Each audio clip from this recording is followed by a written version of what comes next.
अस्सलाम वालेकुम, मैं हूं शाहनवाज बुखारी और एक नई वीडियो लेके आपके सामने हाज़िर हूं। आज का टॉपिक मेरा मेडिकल जूरिस्प्रूडेंस से है।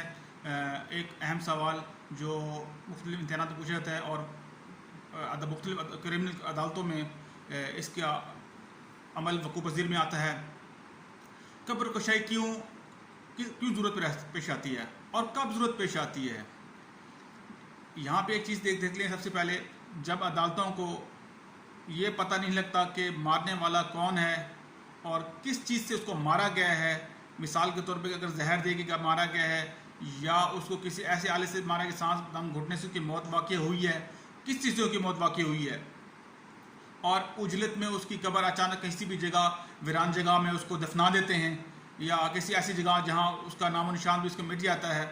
तो और जब कोई मुश्तबा शख्स पुलिस पकड़ लेती है, ये तमाम की कड़ियाँ मिलाकर अदालतें ये जांचती हैं आया कि इस केस में कब्र कुशाई का हुक्म देना चाहिए या नहीं देना चाहिए।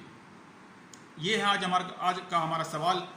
जब किसी जुर्म में कोई मुश्तबा शख्स सामने आता है, अदालत की सामने लाया आता है और वो जो अपने जुर्म का इकरार नहीं करता या अदालत को लगता है कि इसका डायरेक्ट ताल्लुक इसी शख्स से होगा जो मुल्ज़िम है, उसके लिए वो मजिस्ट्रेट जो है अंडर सेक्शन 176 के तहत पावर का इस्तेमाल करते हुए कब्र कुशाई का हुक्म देता है।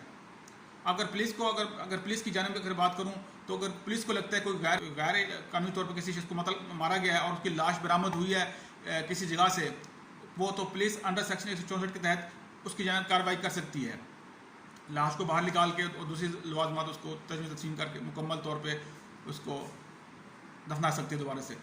अब चलते हैं, हुक्मनामा किसने देना है। ये मजिस्ट्रेट हुक्मनामा देता है अंडर सेक्शन 176 के तहत कि वो जाएं और कब्र कुशाई करें, जो भी नमूने हासिल करने हों और मुख्तलिफ लेबॉर्ट्री में जाएं ताकि पता चल सके इसकी मौत किस वजह से और किस जुर्म के किस आले से इसकी मौत वाक़ई हुई है। यहाँ एक चीज़ मैं बताते चलूँ, इस मौके पे कत्ल होने वाले के रिश्तेदार वर्सा जो हैं वो कब्रिस्तान में जाएंगे उसकी निशानदही के लिए। और यहाँ पाकिस्तान में अगर बात करूँ तो पाकिस्तान में जब ये कब्र कुशाई का अमल वकूफ़ पज़ीर होता है तो डॉक्टरों की टीम और मजिस्ट्रेट या कोर्ट के ऑफिशियल वहाँ मौजूद होते हैं और वर्सा उनकी मौजूदगी में कब्र को आइडेंटिफाई करते हैं कि ये जगह है, कब्र है, उसकी कुशाई की जाए। जब कब्र को निकाला जाता है तो ये एक चीज़ यहाँ मैं बताते चलूँ कि तमाम लोगों को जो अगर कोई बिलफर्ज कब्रिस्तान के मौजूद हैं तो उनको निकाल दिया जाता है बाहर, बिल्कुल स्क्रीन ऑफ कर दी जाती है ताकि पुरसकून माहौल में उसके नमूने हासिल किए जाएँ।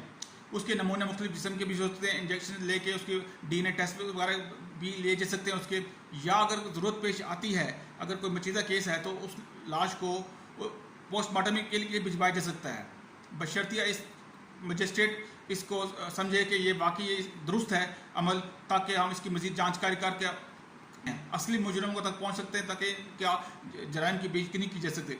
अब चलते हैं, इसके कुछ एग्जाम्पल्स देख लेते हैं। पाकिस्तान में अगर मुद्दत का तयन की बात करूँ तो पाकिस्तान में मुद्दत का तयन, पाकिस्तान और इंडिया में तो कम से कम किसी एक्सह्यूमेशन के लिए मुद्दत का तयन नहीं किया गया किसी भी कानून में। अगर मैं फ़्रांस की बात करूँ तो फ्रांस में 10 साल रखे गए हैं एक्सह्यूमेशन के लिए, यानी कब्र कुशाई के लिए। यानी कि अगर 11वें साल में अगर वो पेश आता है, फ्रांस में कोई केस चलता है कि ऐसी कब्र कुशाई की जाए, तो फ्रांस के कानून में 11वें साल कब्र कुशाई का हुक्म नहीं दिया जा सकता, क्योंकि उसमें टाइम लिमिट डिफाइन कर दी है कि 11 साल तक ही करना, 10 साल के अंदर ही करना है।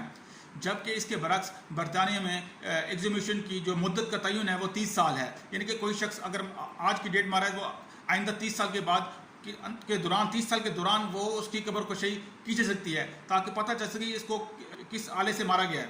यूरोपियन कंट्रीज में तो मुख्तलिफ जानवरों की भी DNA टेस्ट किए जाते हैं, पोस्टमार्टम किया जाता है, लेकिन बल्कि पाकिस्तान और इंडिया में ये बहुत कम होता है। ये तो ये था मेरा आज का टॉपिक। उम्मीद करता हूँ आपको पसंद आएगा। खुदा हाफिज़।